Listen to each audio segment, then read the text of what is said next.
ফিরলাম বিরতির পর এবার যে খবর অবশ্যই নজর রাখতে হচ্ছে। আজ প্রধানমন্ত্রীর সঙ্গে বঙ্গ বিজেপির বৈঠক ছিল। এই বৈঠক আপাতত শেষ হয়েছে বলে সর্বশেষ এই মুহূর্তে যে খবর সামনে আসছে, এই মুহূর্তে এই বৈঠক অত্যন্ত তাৎপর্যপূর্ণ রাখে বলেই মনে হচ্ছে। কারণ ২৬শে বছর ঘুরলেই যে নির্বাচন রয়েছে, তার আগে এসআইআর আবহে বঙ্গ বিজেপির সঙ্গে এই বৈঠক অত্যন্ত তাৎপর্যপূর্ণ।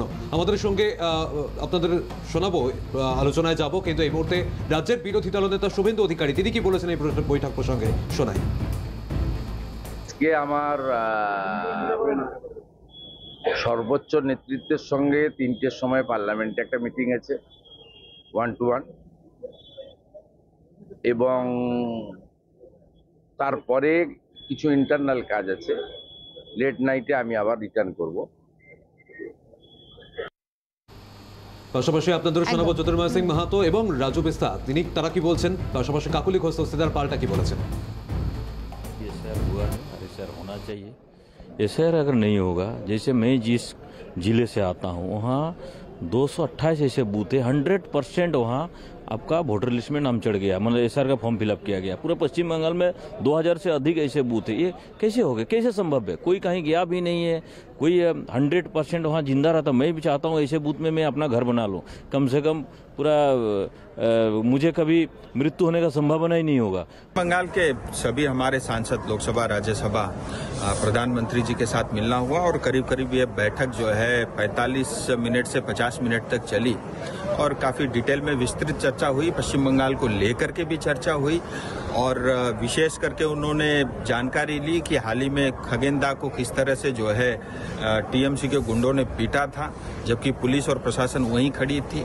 दार्जिलिंग में इतना भारी नुकसान हुआ, 5,000 करोड़ रुपया ममता दीदी को केंद्र सरकार ने पिछले 5 साल में एसडीआरएफ फंड में दिया। ভারতীয় জনতা পার্টি যতই চেষ্টা করুক না কেন, পশ্চিমবাংলার মানুষ মমতা বন্দ্যোপাধ্যায় তার সকল প্রকল্প এবং মানুষের পাশে তার যে জীবন ভোর তিনি দাঁড়িয়ে তাদের সাহায্য করছেন, এটা কোনোদিনও বৃথা যাবে না, তারা ভুলবে না। মানুষ বাংলায় মমতা বন্দ্যোপাধ্যায়ের পাশে আছে, তৃণমূল কংগ্রেসের পাশে আছে।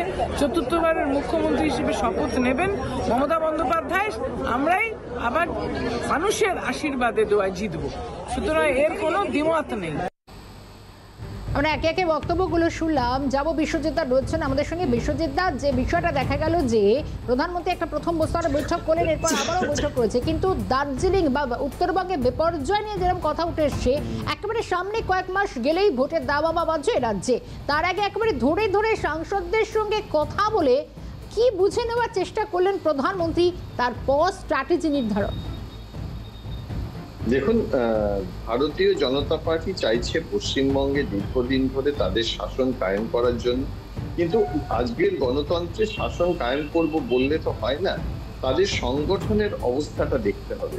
আপনি দেখুন, বুথ লেভেল অফিসার এর সঙ্গে বিএলএ কতটা কেন্দ্রে তারা দিতে পেরেছে, অধিকাংশ ক্ষেত্রে তারা দিতে পারেনি। এখন এসআইআর দিয়ে শুধুমাত্র যে পশ্চিমবঙ্গে জেতা যাবে না, এটা ভারতীয় জনতা পার্টিও বুঝতে পারছে। এবং আমরা দেখেছি এর আগে যখন ভারতীয় জনতা পার্টি পশ্চিমবঙ্গের নির্বাচন লড়েছে, মূলত কেন্দ্রীয় নেতা নির্ভর যে প্রচার এবং সেই সঙ্গে সঙ্গে কেন্দ্রীয় এজেন্সিগুলোকে ব্যবহার করার অভিযোগ উঠেছে। অন্যদিকে গতকাল মমতা বন্দ্যোপাধ্যায় যে সমাজ কল্যাণমূলক প্রকল্প বা উন্নয়নের পাঁচালী বলেছেন, সেখানে 94টা সমাজ কল্যাণমূলক প্রকল্প রয়েছে যেটা প্রান্তিক মানুষের কাছে পৌঁছে যাচ্ছে। এবং তিনি গতকাল ঘোষণা করলেন অসংগঠিত ক্ষেত্রে যারা রয়েছে তাদের জন্য সামাজিক নিরাপত্তার প্রসঙ্গ।